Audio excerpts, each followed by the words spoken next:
ہمارے پیارے نبی صلی اللہ علیہ وسلم نے سب سے پہلے حضرت ابو بکر صدیق رضی اللہ تعالیٰ عنہ کو بلا کر فرمایا کہ آپ ہمارے ساتھ مکہ سے مدینہ ساتھ چلیں، اور حضرت ابو بکر صدیق رضی اللہ تعالیٰ عنہ نے فرمایا کہ اے میرے آقا میں حاضر ہوں۔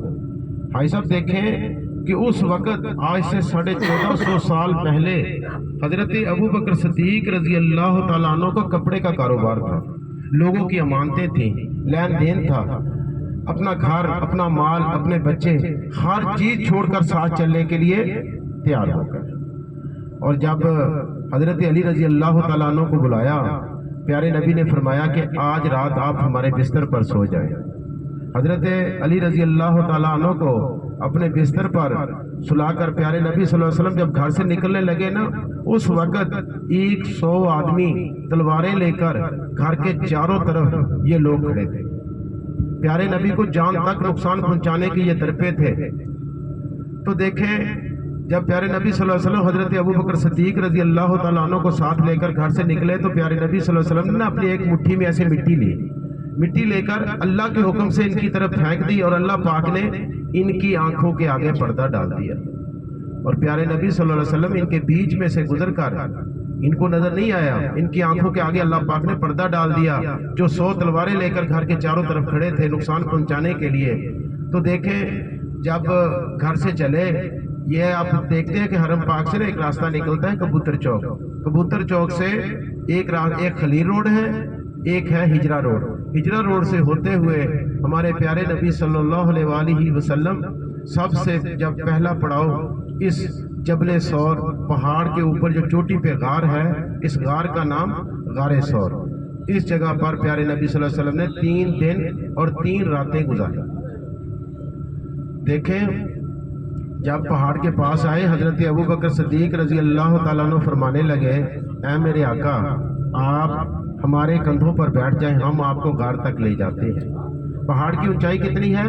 5412 فٹ، جو جانے کا راستہ 2.5 کلومیٹر بنتا ہے، 2.5 کلو، اور تقریباً دیکھیں کہ 2.5 کلومیٹر جانا پہاڑ کے اوپر، اور دیکھیں راستے اس وقت، اب تو تھوڑے بہت راستے بنے ہوئے ہیں، اس وقت تو راستہ بھی نہیں تھا ایسا۔ تو جب پہاڑ کی چوٹی پر پہنچے غار کے سامنے، حضرت ابو بکر صدیق رضی اللہ تعالیٰ عنہ نے دیکھا کہ غار میں کچھ کوڑا کرکٹ ہے، تو حضرت ابو بکر صدیق رضی اللہ تعالیٰ عنہ نے غار کو صاف کیا۔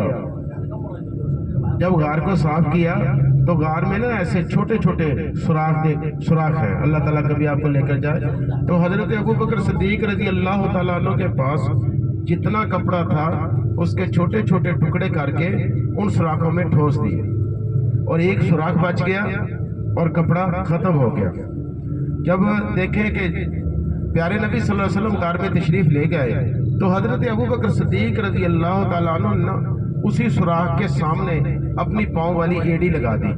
اگر کوئی موذی جانور، سانپ وغیرہ اس سوراخ سے نکلے بھی تو ہمیں نقصان پہنچا دے، ہمارے آقا کو کوئی نقصان نہ پہنچائے۔ اور پیارے نبی صلی اللہ علیہ وسلم اس غار میں آرام فرمانے لگے۔ حضرت ابو بکر صدیق رضی اللہ عنہ نے فرمایا کہ آپ اپنا سر مبارک ہماری جھولی میں رکھ کر آرام فرمائیں۔ جب پیارے نبی آرام فرما رہے تھے تو دیکھیں اسی وقت کسی موذی جانور، سانپ وغیرہ نے حضرت ابو بکر صدیق رضی اللہ تعالیٰ عنہ کی پاؤں والی ایڑی پر ڈنگ مارا۔ ایسا 1 دفعہ ڈنگ مارا، 2 دفعہ ڈنگ مارا۔ جب آدمی کو ڈنگ لگتا ہے زہر چڑھتا ہے، اور جب زہر چڑھتا ہے تکلیف ہوتی ہے، اور جب تکلیف ہوتی ہے تو آنکھوں سے آنسو نکل جاتے ہیں۔ اور جب حضرت ابو بکر صدیق رضی اللہ تعالیٰ عنہ کی آنکھوں سے آنسو نکلے، وہ ہمارے پیارے نبی صلی اللہ علیہ وسلم کے چہرہ مبارک پر جا گرے۔ تو پیارے نبی صلی اللہ علیہ وسلم نے پوچھا، اے ابو بکر کیا ہوا؟ انہوں نے بتایا کسی موذی جانور نے کاٹ لیا ہے۔ تو پیارے نبی نے فرمایا کہ وہی جگہ آپ ہماری طرف کریں۔ جب پیارے نبی صلی اللہ علیہ وسلم نے اپنا لعاب دہن اسی جگہ پر لگا دیا، حضرت ابو بکر صدیق رضی اللہ تعالیٰ عنہ فرماتے ہیں مجھے ایسے محسوس ہوا جیسے کسی چیز نے کاٹا ہی نہیں، میری تمام تکلیف دور ہو گئی۔ اور اللہ پاک نے، یہی غار ہے جس میں اللہ پاک نے مکڑی کو حکم دیا کہ غار کے منہ پر جالا باندھے، اور کبوتری کو حکم دیا کہ غار کے منہ پر انڈے دے دے۔ اللہ کے حکم سے مکڑی نے جالا بون دیا اور کبوتری نے انڈے دے دیے۔ ان کے جو کھوج لگانے والے لوگ تھے نا، یہ کھوج لگاتے لگاتے مشرکین مکہ کے یہ اس پہاڑ جبل ثور کے پاس آ گئے، اور ان لوگوں نے پیارے نبی کے قدموں کے نشانات ڈھونڈ لیے، اور پیچھے اطلاع کر دی۔ مشرکین مکہ بھی پہنچ گئے، یہ لوگ پہاڑ کی چوٹی پر چلے گئے نشان ڈھونڈتے ڈھونڈتے۔ جب غار کے سامنے سب لوگ یہ مشرکین مکہ کھڑے تھے تو ان لوگوں نے دیکھا غار تو بند ہے، غار کے منہ پر مکڑی نے جالا بون دیا، کبوتری نے انڈے دے دیے، اور اگر ان لوگوں نے دیکھا کہ اگر کوئی اندر جاتا تو جالا ٹوٹ جاتا اور انڈے گر جاتے۔ غار تو ایسے تھی جیسے کئی سالوں سے اس غار کے اندر کیا ہی کوئی نہیں۔ تو یہ لوگ نا آپس میں ایک دوسرے سے الجھ پڑے اور کہنے لگے کہ ہمارا مطلوب کسی دوسرے راستے سے چلا گیا ہے، ادھر نہیں ہے، ہمارا مطلوب ادھر نہیں ہے۔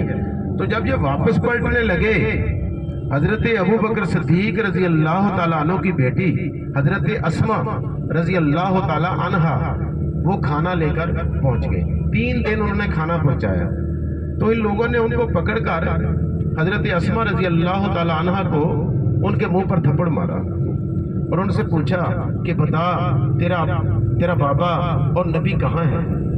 تو حضرت اسما رضی اللہ تعالیٰ عنہا کا جواب سنے، انہوں نے فرمایا کہ مجھے پتہ سچ ہے، مجھے پتہ ہے کہ میرا بابا اور پیارے نبی کہاں ہیں، لیکن میں آپ کو نہیں بتاؤں گی، اور نہیں بتایا۔ ہمارے پیارے نبی صلی اللہ علیہ وسلم نے اس غار میں 3 دن 3 راتیں قیام کیا، اور یہ پہلی زیارت ہوگی۔ اس کے بعد میدان عرفات انشاءاللہ آپ جبل رحمت کی زیارت کریں گے، جس جگہ حضرت آدم علیہ السلام اور بی بی اما ہوا کی زمین پر دعا قبول ہوئی اور ملاقات ہوئی۔ اور اس کے بعد آپ لوگ نے حج کرنا ہے ماشاءاللہ۔ اس وقت آپ اللہ کے مہمان ہیں، تو ابھی تھوڑے دن باقی ہیں، تو حج کی انشاءاللہ جیسے جیسے ترتیب ہوگی وہ آپ کو بتائیں گے کہ 9 ذی الحج کو آپ میدان عرفات میں مسجد نمرہ سے پہلے خطبہ سنیں گے، اس کے بعد ظہر اور عصر کی نماز ادا کریں گے، اس کے بعد آپ نے آگے مزدلفہ چلے جانا ہے۔ مزدلفہ میں 1 رات کھلے آسمان کے نیچے گزاری جاتی ہے، اور مزدلفہ کے اندر وہ مسجد جس کا ذکر قرآن پاک کے 2 پارے میں آتا ہے، مسجد مشعر الحرام، وہ دنیا کی واحد مسجد ہے جو 1 رات کے لیے کھلتی ہے۔ اس میں آپ نے مغرب کی نماز، عشاء کی نماز اور فجر کی نماز ادا کر کے آپ نے آگے مینا جانے کے لیے جب جانا ہے تو آپ نے ادھر سے کینکریاں مزدلفہ سے اٹھانی ہیں۔ ادھر بڑے ڈھیر لگے ہوتے ہیں کینکریوں کے۔ آپ نے کتنی کینکریاں اٹھانی ہیں جی بھائی صاحب؟ 70 ہاں جی 70 ماشاءاللہ۔ آپ نے 70 کینکری اٹھانی ہے، اور 1-2 کینکری فالتو ہونی چاہیے، کوئی کم پڑ جاتی ہے۔ تو پہلے دن کتنی کینکری مارنی ہے جی؟ 7۔ دوسرے دن 21۔ تیسرے دن اگر کسی وجہ سے مغرب ادھر ہو جائے تو چوتھے دن پھر 21۔ ہاں جی، تو ادھر جب مینا میں جائیں گے تو پہلے ایک جگہ آئے گی وادی محشر، اور وادی محشر کے ساتھ آگے قربانی والا پہاڑ آئے گا۔ قربانی والے پہاڑ کے بعد مسجد خائف، اور اس کے بعد جمرات، وہ شیطان والی جگہ جس جگہ آپ لوگوں نے کینکریاں مارنی ہیں۔ تو یہ ہے جی، یہ روڈ تھا پیچھے گزر گیا، یہ ہجرہ روڈ، جس روڈ سے ہمارے پیارے نبی صلی اللہ علیہ وسلم ہجرت کر کے گئے۔